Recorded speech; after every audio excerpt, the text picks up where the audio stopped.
Iran inaamini ilishinda katika vita vya siku 12 na hivyo inaamini kwamba endapo Israel itaanzisha operation nyingine kama walivyoitaja, basi wataweza kufanya mashambulizi ambayo ulimwengu haukuwahi kushuhudia katika taifa hilo la Kiyahudi.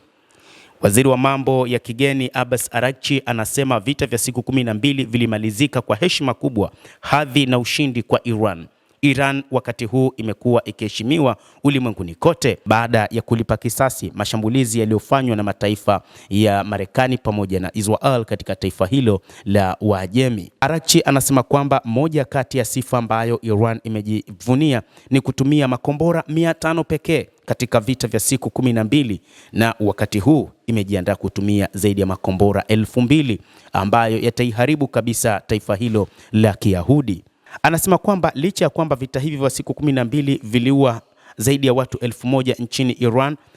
ikiwa ni pamoja na viongozi wa kijeshi pamoja na maprofesa wa nyuklia, lakini mashambulizi yao ya kujibu yalikuwa ni hatari mno na yalisababisha Marekani kuingilia kati na kufanya mashambulizi Fordo, Natanz na Isfahan miongoni mwa vinu vya nyuklia nchini humo Iran, na Iran ikaamua kulipa kisasi kwa kushambulia moja kati ya ngome kubwa za Marekani katika eneo la Mashariki ya Kati, ngome Al Udeid iliyoko nchini Qatar. Hii ilikuja kuifanya Marekani ije na maamuzi mengine ya kusitisha mapigano hayo, na hiki ndicho ambacho Iran inasema ilipata heshima kubwa na hadhi kubwa katika uwanja wa vita pamoja na ulinzi. Waziri wa mambo ya kigeni amesema kwamba Jamhuri ya Kiislamu ya Iran ilijihami kwa njia halali mbele ya uvamizi haramu wa Israel, na hatimaye adui alilazimisha kuomba kusitisha mapigano bila masharti yoyote, na hivyo vita vya siku 12 vilimalizika kwa heshima na ushindi kwa taifa la Iran. Katika hotuba yake mbele ya wanaharakati wa masuala ya kiuchumi wa Isfahan, Waziri Abbas Araghchi amesema wakati wa vita vya siku 12 tulijilinda kihalali dhidi ya uvamizi haramu wa adui, na katika kujibu ombi la adui la kusitisha mapigano au kukomesha vita bila masharti, pia tulikubali kusimamisha vita hivyo kwa fahari na si kwa kuburuzwa. Amesisitiza kwamba mwisho wa vita vya siku 12 uliambatana na heshima, ushindi na hadhi maalum kwa Iran, na ushindi huo ulionyesha kwamba wapiganaji wa Iran walisimama imara dhidi ya mashinikizo ya kigeni, na hili limeweza kuleta ushindi wa kujivunia. Wananchi wa Iran wamethibitisha katika historia yao kwamba si watu wa kukubali kudhalilishwa au kuishi kwenye uonevu. Waliandamana pamoja na kuyaombea dua majeshi yao katika nyakati za vita, na walionyesha kushikamana na serikali yao pamoja na jeshi lao. Waziri wa mambo ya kigeni Abbas Araghchi aliongeza kwamba Iran ni nchi ambayo imekuwa na ustaarabu mkubwa na heshima tukufu katika historia yake ya maelfu ya miaka, na haijawahi kuwa chini ya utawala wa kikoloni wa nchi nyingine yoyote. Alifafanua kwamba licha ya vikwazo vyote vilivyowekwa Iran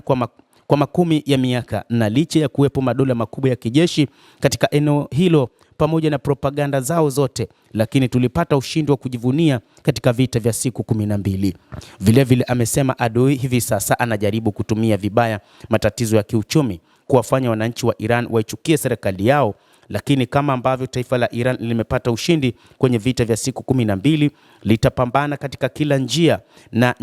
njama zao za hivi sasa ili kuibuka na ushindi wa kujivunia kwa mara nyingine tena. Hata hivyo, Iran inaamini kwamba wakati huu ni wakati mbaya sana kwa Israel ikiwa itaamua kuanzisha mashambulizi dhidi ya Tehran. Ni nyakati ambazo Iran imeandaa namna ya vita vya maangamizi, na hivyo Iran kama ambavyo imeshinda katika vita vya siku 12 itashinda, na ushindi utakuwa ni siku chache tu kama Israel itaamua kuanzisha vita vingine. Hata hivyo, utegemezi wao sasa ni mfumo wao wa kuzuia makombora wa THAAD pamoja na ule wa Iron Dome ambao bado umekuwa ni kizungumkuti usioweza kuzuia makombora ya Iran, na Iran inasema ina makombora zaidi ya yale yaliyotumika katika siku 12 za vita, ambayo makombora hayo hayakuweza kuzuiliwa na yaliweza kushambulia kila yalipotumwa. Endelea kutufuatilia mtazamaji, lakini usisahau kulike, kucomment, kadhalika kusubscribe channel yetu hii upate habari hizi kwa mapana hapa The World News. Naitwa Adam Hussein.